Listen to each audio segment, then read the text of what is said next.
Hello everybody, Mysterious Raids here, and welcome back to episode 4. Yeah, 4 of Doki Doki Literature Club. And, yep. Hope you guys are enjoying this as much as I am. Another day passes and it's time for the club meeting to get all ready. I've gotten a little more comfortable here over the past couple days. Entering the club room, the usual scene greets me. Hi, Amar. Yo, Sayori. Looks like you're in a good mood today. I'm just still not used to you being in the club, that's all. I see. It's a pretty simple thing to get you in a good mood. But I guess it's always the simple things with you anyway. Speaking of which, I'm kinda hungry. Will you come with me to buy a snack? No thanks. It's not like you at all. I have my reasons. Why don't we take a look at your purse, Sayori? Why that all of a sudden? No reason, really. I just wanted to look at it. Sayori nervously retrieves... I know exactly where this is going. Sayori nervously retrieves her coin purse. She fumbles with the latch and gets it open. Then she turns it upside down and lets the contents spill onto the desk. Only 2 small coins fall out. I knew it. I can see right through you, Sayori. That's not fair. How do you even know? It's simple. If you had enough money in the first place, you would have bought a snack before coming to the club room. So either you're not hungry and want an excuse to take a walk, or you plan to conveniently forget that you spent all your money so that I would lend you some. But there's one more thing. You're always hungry. And so that only leaves the one option. I give up.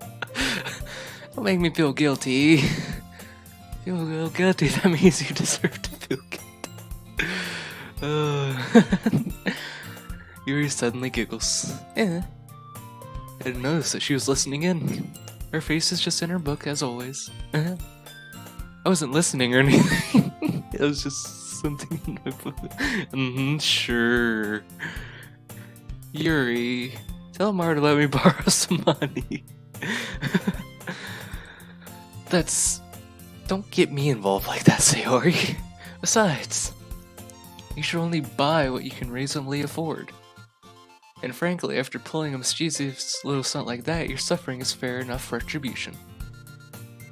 I didn't mean that. I got too absorbed into my book. I really like when you speak your mind, Yuri. Doesn't happen much, but it's a fun side of you. There's no way you could think that. You were right, though. It's something bad, and now I have to accept it. The revolution? What? Viva la resistance? Retribution. There you go, that. Still, coming from you, Sayori, I guess there's a little devil inside all of this, isn't there? Oh, is there? Don't let her fool you. Sayori knows exactly what she's doing. After all, she told you guys she was bringing me into the club before she even told me. But, you wouldn't have come if it weren't for the cupcakes. So I had to trick Natsuki into making them. Come on, give me more credit than that, Sayori. But... What? Pwap? Yeah. Out of nowhere, something smacks Sayori in the face and tumbles onto the desk. Ow. What was... A cookie? Sure enough, it's a giant cookie wrapped in plastic. That's awesome. Sayori glances around. Is this a miracle? Is this a miracle? It's because I paid my restitution. Retribution. Actually, that one almost worked.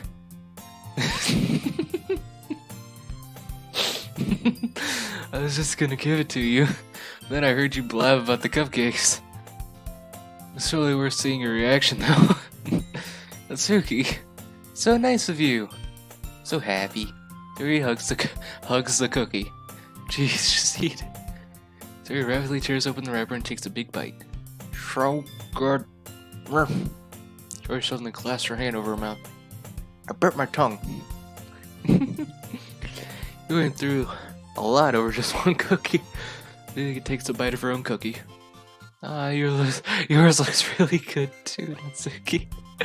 Can I try? Can I try it? Jeez. Beggars can't be choosers. But yours is chocolate. Yeah, why do you think I gave you that one? Fine. So I'm really happy that you shared this one with me. Joy gets out of her seat, goes behind Natsuki and wraps her arms around her. Ah, jeez. I get it. Cookie still in hand, Natsuki reaches up to nudge Sayori off of her. Joy suddenly leans down and takes a bite out of Natsuki's cookie. Hey! She seriously just do that? Oh. Mouthful Sayori trots away safe to safety. I get why is this so funny to me? Yuri and I laugh as well. Jeez, you're such a kid sometimes. Monica, can you tell Sayori, Natsuki glances around. Monica's in the club room. Our faithful president is gone. Wherever should he be? Where's Monica anyway? Good question. Have any of you heard anything about her being late today? Not me. Yeah, I haven't either. That's a bit unusual. I hope she's okay. Of course she's okay. She's probably just had something to do today. She's pretty popular after all. You don't think she has a... I wouldn't be surprised. She's probably more desirable than all of us combined. Hey, I am a hot hunk of man meat over here. That's true. Excuse me? Suddenly the door swings open. Sorry, I'm super sorry. Ah, there you are. I didn't mean to be late. Hope you guys weren't worried or anything. Monica chose the club over her boyfriend after all. You're so strong-willed. Boyfriend? What on earth are you talking about? Monica quizzically glances at me. Never mind that. No. What held you up anyway? My last period today was study hall. To be honest, I just kind of lost track of time. Makes no sense though. You have heard the bell ring at least. Must not have heard it since I was practicing piano. Piano? Wasn't aware you played music as well, Monica. I don't really. I just kinda started recently. Always wanted to learn piano. I've always wanted to learn the trumpet. Like, just be able to just whip out a trumpet and just do some cool little music thing on it. That's so cool. You should play something for us, Monica. Monica looks at me. Maybe once I get a little better, I will. Yay! That sounds cool. I'd also look forward to it. Is that so? In that case, I won't let you down, Miller. Boom. Monica smiles sweetly. I mean, any pressure or anything like that. Don't worry. I've been practicing a whole lot recently. I'd really love the chance to share once I'm ready. I see. In that case, best of luck. Thanks. So I didn't miss anything, did I? No, not really. I just leaves out Sayori's mischievous escapade. I'm sure Natsuki will end up complaining to her anyway.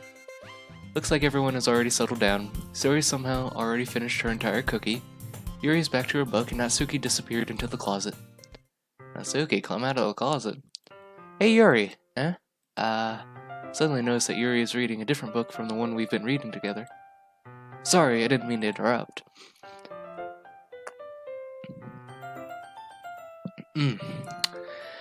No, I was just kind of waiting for you.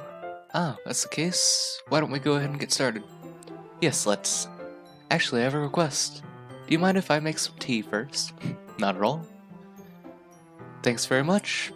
If there's one thing that can make reading time here any better, my reading time here any better, it's a nice cup of tea, not to mention for yourself as well. Yuri stands up and makes her way to a closet. I follow and watch she retrieves a small water pitcher from the shelf, the kind with a filter inside. Can you hold this for a second? Sure. Yuri hands me the water pitcher and also fetches an electric kettle. I'm going to plug this in at the teacher's desk and then we'll get some water. She walks past me, sets the kettle down on the teacher's desk. I simply watch her movements. To my surprise, the way she moves really contrasts her speaking and mannerisms. Especially because of her long legs, Yuri appears elegant and methodical. Okay, may I have the water pitcher? Thanks, I'll be right back. I might as well walk with you. Yeah, why not? Shall we go then? Yeah. Where are you two off to? You're just going to make some tea, so... I suddenly realize how weird it sounds to explain this to Monica. We're just filling the water pitcher. Oh, okay. Sorry, I was just a bit curious.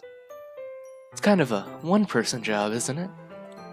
That's... Monica, please mind your own business for once.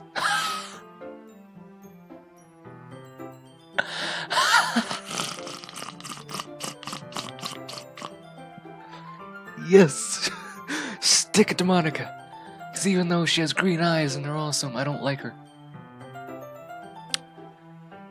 Or do you want to... There's something wrong with helping involve Amar in club activities. My mouth gives. So there's nothing wrong with that. Let's go, Amar. Yuri quickly exits the room and I follow. Once in the hallways, she suddenly puts her forehead against the wall. I spoke without thinking. How could I say something like that? Yuri. Something about the way she said that. It made me feel so irritated. What's wrong with me? No, Yuri. I think you did the right thing. I wasn't expecting it, but it's also not right for Monica to judge people like that. Emma, how come even when I do something bad, you're being nice to me? Because nothing that you do is bad as you make it seem in your head. Nobody's perfect. We all have emotions, and we can't always hide them away. But you always amplify things in your head. Your mind turns a light rain shower into a hurricane. No. When you hate me for something as terrible as that, why would I hate you? I can't hate someone for having emotions. What kind of friend would do that? Friend, you say. Yuri lifts her head. Amar, I really like being friends with you. Thanks, Yuri. I like being friends with you too. I feel kind of awkward saying something like that, but I'm doing my best to help Yuri feel better. Anyway, yeah? Shall we go? Yeah. Yuri and I walk to the nearest water fountain. Once we fill up the water pitcher, we return to the classroom. Why don't we just fill up the kettle? Emma, do you like oolong tea? Yeah. Anything is fine. Very well. Yuri sets the temperature on the kettle to 200 degrees. Now it's time to get the teapot. Really do this properly, don't you? Of course. I shouldn't do any less when I'm making tea for others. Even if I'm not the expert of tea or anything. In that case, you'll only be even more impressed. Perhaps I will. Yuri fetches a teapot and begins measuring the tea levels. To my surprise, she even starts humming a little to herself. You must be in a good mood now. Is that so? I was letting it show. And you noticed. It's doing a bit of thinking. I decided that I would try expressing myself a little more. It turns out it's not very hard for me to do. When it's you who's around anyway. That's great, Yuri. Just don't push yourself too much. You're always worrying about me, Amar. It's very endearing. Yuri wasn't kidding. I don't know if I can keep up with this. I watch Yuri pour a cup of tea for each of us. Amar, I have another request. Do you mind if we sit on the floor today? What is that? Sitting on the floor sucks. Oh, how is it easier on your back? I feel like the chairs would be better, right? Okay. What are you doing with your back? I can read it with my back against the wall rather than okay, that makes sense actually.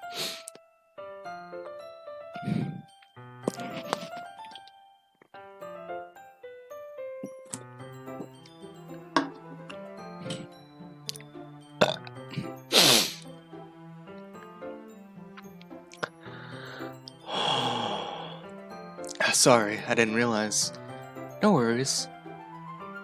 I just have back pain fairly regularly, so I do. Oh my gosh. Is that so? Wonder why that is. It's most likely because your posture, right? Always hunched over like that while reading? Yes, I have terrible reading posture. So that's why we should sit on the floor. Fair enough. I'll go ahead and get to the book. What was she about to say? I'm curious. Oh my gosh, this reminds me of my friend Rose. Fire.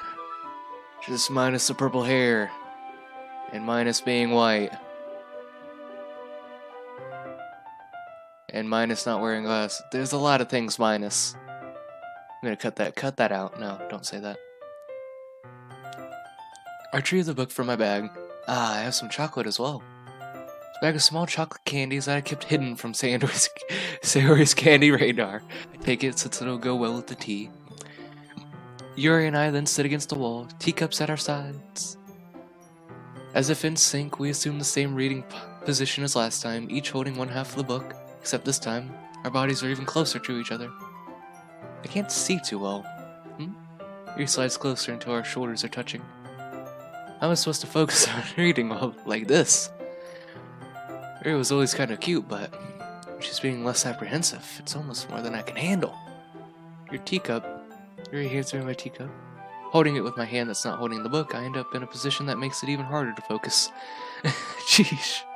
Because now I need to worry about making sure I don't accidentally touch her chin. I mean, true. Meanwhile, Yuri hasn't noticed a single thing. She wears her intense reading expression. I can only presume the world around her has faded away. I use all my willpower to focus on reading. After a few minutes, I finally manage to relax a little. I put the teacup between my legs and fumble with the chocolate wrapper. Sorry. Please let go of the book to finish opening the wrapper. You can have as much as you want. That's okay. I won't take any. Are you sure? Well, if I touch it, then it might get smudges on the pages. You're right. Didn't even think about that. My bad. No need to apologize. I'll hold the book, okay? Are you sure? Of course. Just lick your fingers clean. Hello, gorgeous. Yuri opens the book with both hands. She holds it so that I don't have any hard time reading from it. But as a result, her left arm is practically resting on my leg. Well, in that case. Yuri totally focused on reading again. I take the chocolate candy and pop it into my mouth. Then I take another chocolate.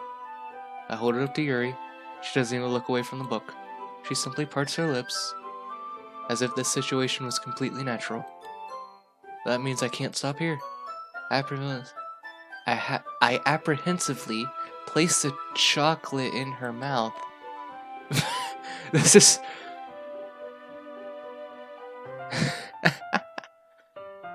It's just hanging out of her mouth. Just like that, Yuri closes her lips over it. Yuri's expression suddenly breaks. She didn't even realize. Did I just... He looks at me like she needs to cover what just happened. Am I... Sorry. I guess I shouldn't have done that. Well... You were just helping. That's something friends do, right? I mean... Not really in this kind of context, but... Yeah. That's all it was. Yeah. Then... You don't need to stop or anything. I see. The situation's gotten really tense. Yuri tries to return the book. I can just tell by expression that even she can't focus now. My heart is pounding. I nervously take another chocolate between my fingers. This time Yuri's eyes meet mine. How did it even come to this? Yuri doesn't avert her gaze. I notice her chest rising and falling to the rhythm of her heart's beats. I raise my arm. Like before, Yuri parts her lips, but it's different this time. I take the chocolate, place it in her mouth. I feel her hot breath on my fingers. Okay, everyone! Dang it, that was such a nice moment. Oh, I want to kill Monica anyway. Yuri jumps back. It's time to share poems. MR, you can help Yuri put away the tea stuff, right? Yeah, of course. Okay, thanks. The spell is abruptly broken. I'll take care of the cups. Yeah. Yuri picks up the teacups from the floor. I pick up the bag of chocolates. In the end, we hastily clean up without so much as a word between us. I get the feeling this is something neither of us will have the courage to bring up. Obviously, Yuri. Duh. Clearly. Let's see what you've written for today. Yuri stares at the poem with surprise, with a surprised expression on her face. Do you like it? Yamar, this might be even better than yesterday's. How did you even pick up on this so quickly? Just yesterday I was telling you the kind of techniques worth practicing. Maybe that's why? You did a good job explaining. I really wanted to try and giving it more imagery. Yuri visibly swallows. Even her hands appear sweaty. Knees weak, arms are heavy, palms sweaty. Vomit on the sweater already, mom's spaghetti. I'm not used to this, she said he. Used to what? I don't know. It's fine, take your time. Yuri breathes and collects her thoughts. Why did I get a sudden burst of energy? I think after that sweet moment by the wall, it got my blood pumping. Oh yeah. I know that Yuri likes to think before she speaks, so I offer that patience to her. Yeah. Just being appreciated like this, I guess. It probably sounds really stupid, but seeing someone motivated by my writing, it just makes me really happy. Are you saying you've never shared your writing before? Yuri nods. Really, I don't believe it. I really only write for myself, and besides, people would just laugh at me. Do you really think that? Again, Yuri nods. Huh. Even your close friends? Yuri doesn't respond to that. Now see, my close friends, those are the ones I expect to laugh at me. They better be laughing at me. Otherwise, I'd be offended. I wonder why. Anyway, you want to share the poem you wrote today? Yeah. Oh.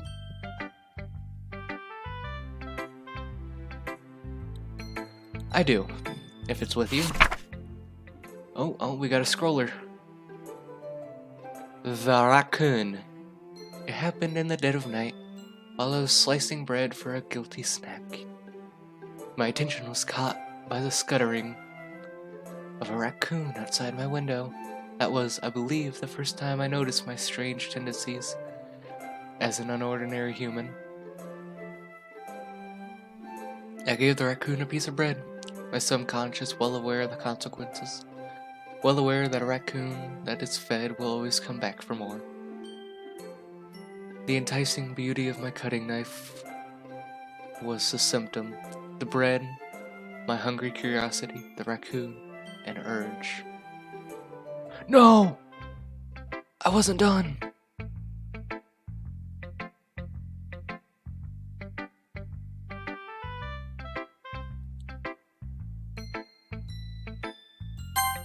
I'll be right back. Okay, now we're back. Anyway, we left off of the raccoon and urge. The moon increments its phase and reflects that much more light off of my cutting knife. The very same light that glistens in the eyes of my raccoon friend. I slice the bread, fresh and soft. The raccoon becomes excited. Or perhaps I'm merely projecting my emotions onto the newly satisfied aim. The raccoon has taken a following me. You could say that we've gotten quite used to each other. The raccoon becomes hungry more and more frequently, so my bread is always handy. Every time I brandish my cutting knife, the raccoon shows me its excitement. A rush of blood. Classic fashion conditioning. What? What?